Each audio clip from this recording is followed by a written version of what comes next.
हे प्रभु, हे वासुदेव पुत्र श्री कृष्ण, हे सर्वव्यापी भगवान, मैं आपको सादर नमस्कार करता हूँ। मैं भगवान श्री कृष्ण का ध्यान करता हूँ क्योंकि वे परम सत्य हैं और व्यक्त ब्रह्मांडों की उत्पत्ति, पालन तथा संहार के समस्त कारणों के आदि कारण हैं। वे प्रत्यक्ष तथा अप्रत्यक्ष रूप से संपूर्ण जगत से अवगत रहते हैं और वे परम स्वतंत्र हैं क्योंकि उनसे परे अन्य कोई कारण है ही नहीं। उन्होंने ही सर्वप्रथम आदि जीव ब्रह्मा के हृदय में वैदिक ज्ञान प्रदान किया। उन्हीं के कारण बड़े बड़े मुनि तथा देवता उसी प्रकार मोह में पड़ जाते हैं जिस प्रकार अग्नि में जल या जल में स्थल देखकर कोई माया द्वारा मोहग्रस्त हो जाता है। उन्हीं के कारण ये समस्त भौतिक ब्रह्मांड जो प्रकृति के 3 गुणों के प्रतिक्रिया के कारण अस्थायी रूप से प्रकट होते हैं, वास्तविक लगते हैं, जबकि ये अवास्तविक होते हैं। अतः मैं उन भगवान श्री कृष्ण का ध्यान करता हूँ जो भौतिक जगत के भ्रामक रूप से सर्वथा मुक्त अपने दिव्य धाम में निरंतर वास करते हैं। मैं उनका ध्यान करता हूँ क्योंकि वे ही परम सत्य हैं। भगवान वासुदेव को नमस्कार करना प्रत्यक्ष रूप से वासुदेव तथा देवकी के दिव्य पुत्र भगवान श्री कृष्ण को ही इंगित करता है। इस तथ्य की अधिकाधिक व्याख्या श्रीमद्भागवतम में स्पष्ट रूप से की गई है।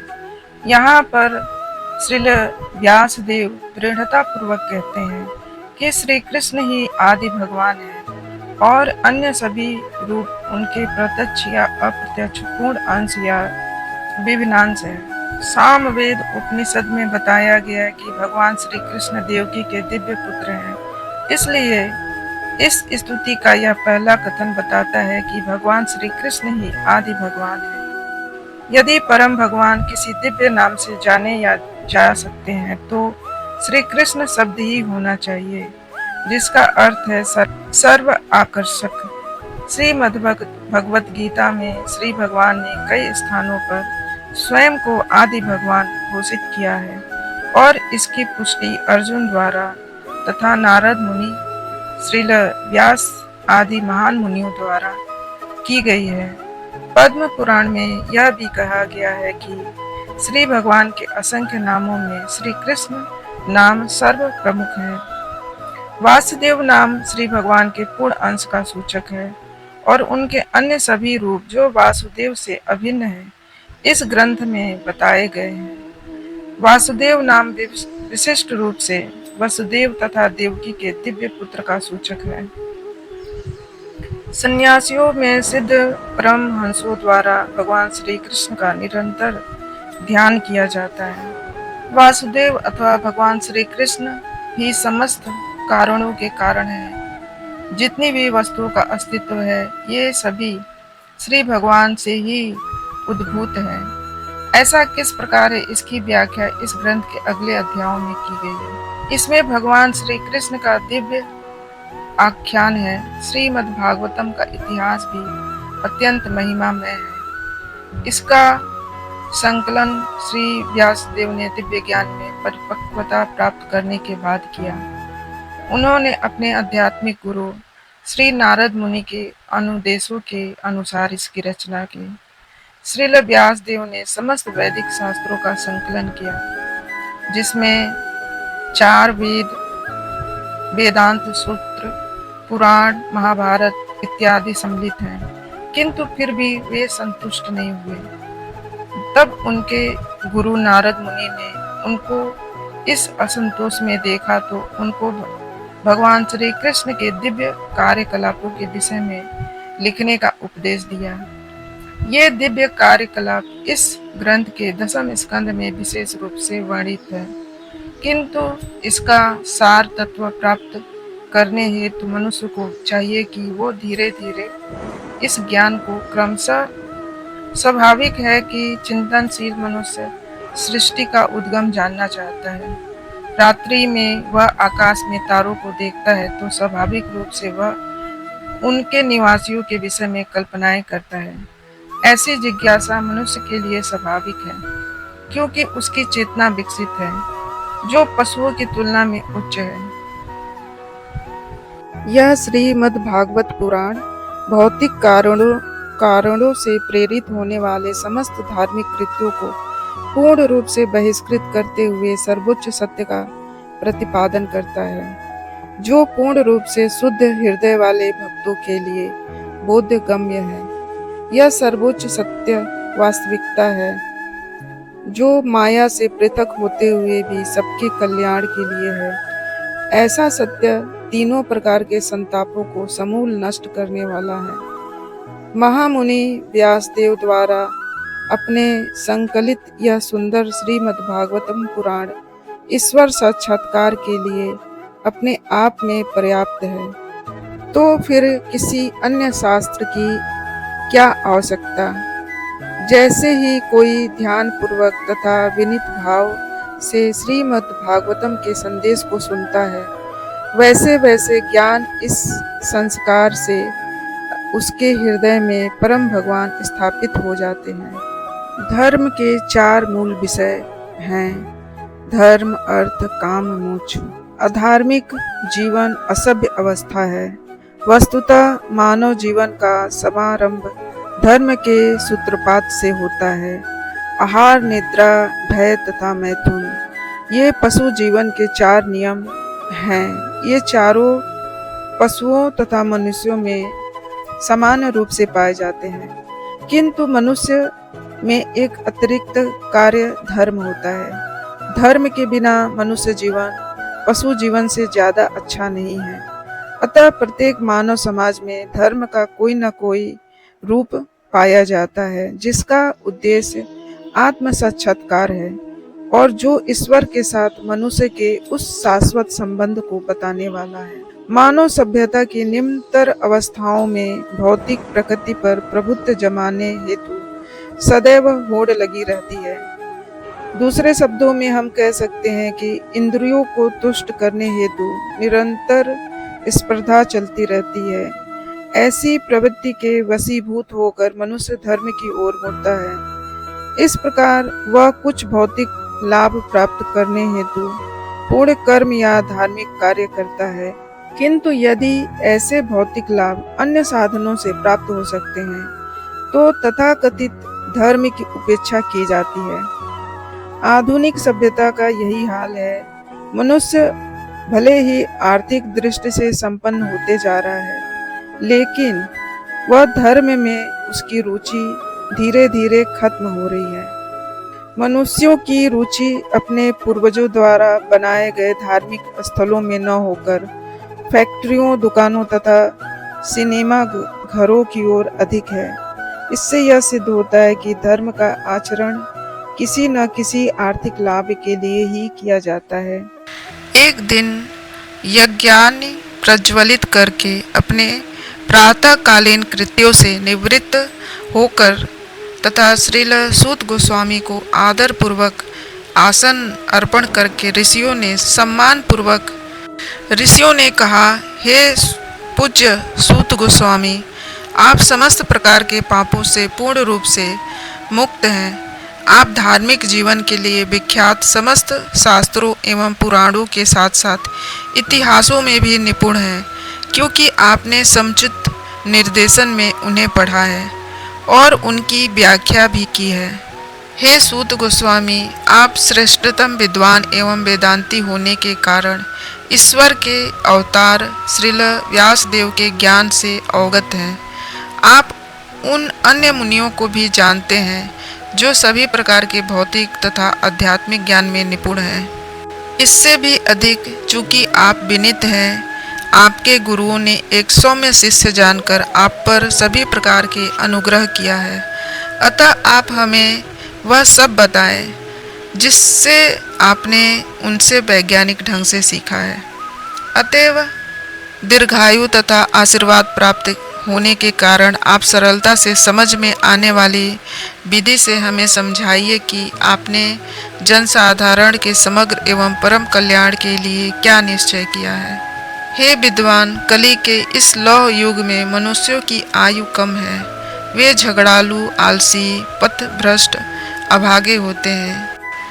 तथा साथ ही साथ सदैव विचलित रहते हैं। यह मनुष्य जीवन विशेष रूप से आत्म साक्षात्कार के लिए मिला है, अर्थात मनुष्य को जानना चाहिए कि मैं क्या हूँ, संसार क्या है और परम सत्य क्या है। मनुष्य जीवन वह साधन है जिससे जीव इस भौतिक जगत में कठिन जीवन संघर्ष के कष्टों को मिटा सकता है और अपने सनातन घर भगवत धाम को लौट सकता है। शास्त्रों के अनेक प्रकार हैं और उन सब में अनेक नियमित कर्मों का उल्लेख है, जिनके विभिन्न प्रभागों का वर्षों तक अध्ययन करके ही सीखा जा सकता है। अतः हे साधु, कृपया आप इन समस्त शास्त्रों का सार चुनकर समस्त जीवों के कल्याण हेतु समझाएं, जिससे उस उपदेश से उसके हृदय पूर्ण रूप से तुष्ट हो जाए। हे सूत गोस्वामी, आपका कल्याण हो। आप जानते हैं कि पूर्ण पुरुषोत्तम भगवान देवकी के गर्भ से वासुदेव के पुत्र के रूप में किस उद्देश्य से प्रकट हुए। हे सूत गोस्वामी, हम श्री भगवान तथा उनके अवतारों के विषय में जानने हेतु उत्सुक हैं। कृपया हमें पूर्ववर्ती आचार्यों द्वारा दिए गए उपदेशों को बताइए, क्योंकि उनके वचनों का श्रवण तथा कीर्तन दोनों करने से ही मनुष्य की उन्नति होती है। जन्म तथा मृत्यु के जटिल जाल में उलझे हुए जीव यदि अनजाने में श्री भगवान श्री कृष्ण के पवित्र नाम का उच्चारण करते हैं तो वे तुरंत मुक्त हो जाते हैं, क्योंकि साक्षात भय भी इससे भयभीत रहता है। हे सूत गोस्वामी, जिन महान ऋषियों ने पूर्ण रूप से श्री भगवान के चरण कमलों की शरण ग्रहण कर ली, वे अपने संपर्क में आने वाले को तुरंत पवित्र कर देते हैं, जबकि गंगा जल दीर्घ काल तक उपयोग करने के बाद ही पवित्र कर पाता है। यहाँ पर श्री भगवान के शुद्ध भक्त पवित्र गंगा जल से भी अधिक शक्तिशाली होते हैं। मनुष्य गंगा जल के दीर्घकालीन प्रयोग से ही आध्यात्मिक लाभ या पा सकता है, किंतु श्री भगवान के शुद्ध भक्त की कृपा से मनुष्य तुरंत ही पवित्र हो सकता है। ऐसा श्रीमद् भगवत गीता में भी कहा गया है। चाहे कोई जन्म से शूद्र हो या स्त्री हो या वैश्य हो, वह श्री भगवान के चरण कमलों की शरण ग्रहण कर सकता है और इस प्रकार वह भगवत धाम वापस लौट सकता है। श्री भगवान के चरण कमलों में शरण ग्रहण करने का अर्थ है शुद्ध भक्तों की शरण ग्रहण करना। जिन शुद्ध भक्तों का एकमात्र कार्य श्री भगवान की सेवा करना है, ऐसे भक्तों के श्री भगवान के चरण कमलों के प्रतिनिधि होने का द्योतक है। अतः जो भी व्यक्ति शुद्ध भक्त को अपना गुरु स्वीकार करके उसके चरण कमलों की शरण ग्रहण करता है, वह तुरंत शुद्ध हो जाता है। श्री भगवान के ऐसे भक्त श्री भगवान के समान ही आदरणीय हैं, क्योंकि वे श्री भगवान की गुहमतम सेवा में संलग्न रहते हैं और वे उन पतित आत्माओं का इस भव सागर से उद्धार कराते हैं, जिन्हें श्री भगवान अपने धाम में वापस बुलाना चाहते हैं। शास्त्रों के अनुसार ऐसे शुद्ध भक्तों को सेवक भगवान कहा जाता है। शुद्ध भक्त का निष्ठावान शिष्य अपने गुरु को श्री भगवान के तुल्य मानता है, किंतु अपने आप को श्री भगवान के दासों का भी दास समझता है। यही शुद्ध भक्ति का मार्ग है। इस कला प्रधान युग के पापों से उद्धार पाने का इच्छुक ऐसा कौन है जो श्री भगवान के पूर्ण यशों को सुनना नहीं चाहेगा। उनके दिव्य कर्म अत्यंत उदार तथा अनुग्रहपूर्ण है और श्रील नारद मुनि जैसे महान विद्वान मुनि उनका गुणगान करते हैं। अतः कृपया हमें उनके विविध अवतारों से संपन्न अद्भुत लीलाओं के विषय में बताएं, क्योंकि हम उनसे सुनने हेतु उत्सुक हैं। ऐसा श्री शौनक आदि ऋषियों ने सूत गोस्वामी से कहा। आगे शौनक आदि ऋषियों ने बोला, हे बुद्धिमान सूत जी, कृपा करके हमसे श्री भगवान के विभिन्न अवतारों के दिव्य लीलाओं का वर्णन करें। परम नियंता श्री भगवान के ऐसे कल्याणप्रद अद्भुत कार्य तथा लीलाएं उनकी अतरंगी शक्तियों द्वारा संपन्न होते हैं। हम उन श्री भगवान के दिव्य लीलाओं को सुनते थकते नहीं, जिनका यशगान स्तोत्रों तथा स्तुतियों द्वारा किया जाता है। उनके साथ दिव्य संबंध के लिए उन्होंने अभिरुचि विकसित कर ली है। वे प्रतिक्षण उनकी दिव्य लीलाओं के श्रवण का आस्वादन करते हैं। लौकिक कहानियों, कल्पित कथाओं या इतिहास तथा श्री भगवान की दिव्य लीलाओं में महान अंतर होता है। समग्र ब्रह्मांड के इतिहास श्री भगवान के अवतारों की लीलाओं से भरे हुए हैं। रामायण, महाभारत तथा पुराण विगत युगों की इतिहास हैं, जिसमें श्री भगवान के अवतारों की लीलाओं के अभिलेख है। अतः बार बार पढ़ने पर भी वे नए के नए लगते हैं। उदाहरण के लिए यदि कोई चाहे तो श्रीमद् भगवत गीता या श्रीमद् भागवतम का आजीवन बार बार पठन कर सकता है, फिर भी उसे उसमें ज्ञान का नवीन प्रकाश दिखेगा। लौकिक समाचार गतिहीन होते हैं, किंतु दिव्य समाचार गतिशील होते हैं। जिस प्रकार आत्मा गतिशील है, उसी प्रकार भगवान की कथा है, वो भी गतिशील है। जिन मनुष्यों ने दिव्य विषयों को समझने हेतु रुचि पैदा की है, वे ऐसी कथाएं सुनते कभी थकते नहीं। भगवान श्री कृष्ण ने बलराम सहित मनुष्य की भांति क्रीड़ाएं की और इस प्रकार वे प्रसन्न रहकर अनेक अलौकिक कृत्य किए हैं। यह भली बात जानकर कि कलयुग का प्रारंभ हो चुका है, हम इस पवित्र स्थल में श्री भगवान के दिव्य संदेश विस्तार में सुनने हेतु तथा इस प्रकार यज्ञ संपन्न करने हेतु दीर्घ सत्र में एकत्र हुए हैं। श्री शौनक आदि ऋषि आगे कहते हैं कि सूत जी से हम मानते हैं कि सौभाग्य से हम आपसे मिल पाए हैं, जिससे मनुष्य के सद्गुणों का नाश करने वाले उस कली रूप दुर्लभ सागर को पार करने की इच्छा रखने वाले हम सब आपको नौका के कप्तान के रूप में स्वीकार करते हैं। चूँकि परम सत्य योगेश्वर भगवान श्री कृष्ण अपने निज धाम के लिए प्रयाण कर चुके हैं, अतएव कृपा करके हमें बताएं कि अब धर्म ने किसका आश्रय लिया है। धर्म मूल रूप से साक्षात श्री भगवान द्वारा स्थापित आचार संहिता है। जब भी धर्म के सिद्धांतों का दुरुपयोग होता है या उसकी उपेक्षा की जाती है, तो धर्म की स्थापना करने हेतु श्री भगवान स्वयं अवतरित होते हैं। इसका उल्लेख श्रीमद् भगवत गीता के 4.8 में किया गया। यहाँ पर नैमिषारण्य में ऋषि मुनि इन सिद्धांतों के विषय में जिज्ञासा कर रहे हैं। इस प्रश्न का उत्तर श्रीमद् भागवतम के अगले एपिसोड में हम देंगे।